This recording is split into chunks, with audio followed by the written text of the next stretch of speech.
America is not a democracy. Have you noticed how often people say that we need to watch out for Trump because he's going to ruin our democracy? What people don't realize is that America is not a democracy. What? And never was. No!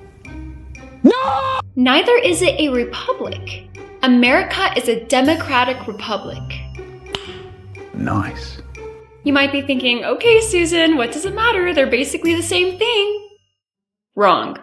Our society is no longer being educated on the differences between a democracy and a republic, which is extremely dangerous for the future of our country. To not fully understand what system the United States was founded upon and assume that that's not going to cause devastating results to our freedom is like having a peanut allergy but not knowing what a peanut is and assuming you're going to get through life just fine. So, what's the difference between a democracy and a republic? And why did the founding fathers think it was vital to be called both? It was easy to get the lines blurred because when we think of a system, we usually think of either being ruled by a king or the people. In that case, a democracy and a republic are basically on the same team. However, James Madison described democracy as a form of government where people meet and exercise government in person and vote. Democracies had been practiced anciently, and John Adams, James Madison, and Alexander Hamilton saw them as impractical and spectacles of turbulence and contention. Everyone pretty much decided that direct democracy could only work in small city-states, and that it would most likely lead to anarchy. In case you forgot what anarchy is, it's basically life without leadership, where everything is survival of the fittest, which is scary. We do not want that to happen. So why couldn't we just be a republic then? Madison described a republic as having the people assemble and administer government by empowering their representatives to make decisions, which would be easier because they would be the ones to travel and vote rather than 300 million people.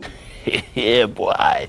Madison said, in a well-designed republic, representatives would focus on the broader public good rather than local or factional interests. However, a direct republic usually gave too much power to a small and usually wealthy group of citizens, which could turn the United States into an aristocracy.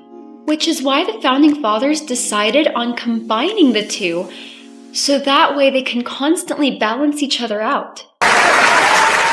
The idea of a democratic republic was so successful, it influenced many other nations. Although the world is nowhere near perfect, it has improved a lot since the Middle Ages because of this system.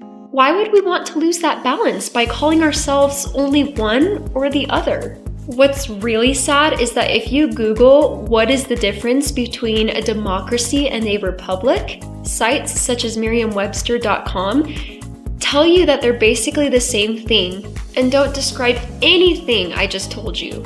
How can we ignore the fact that important information like this is becoming harder and harder for the new generation to find? We need to protect our history and our definitions and learn of them and do whatever it takes before it gets completely erased and we lose our freedoms forever. That's all for today, folks. Please be sure to comment and hit that subscribe button so that you can automatically be updated for future political events and commentary. Thanks for watching.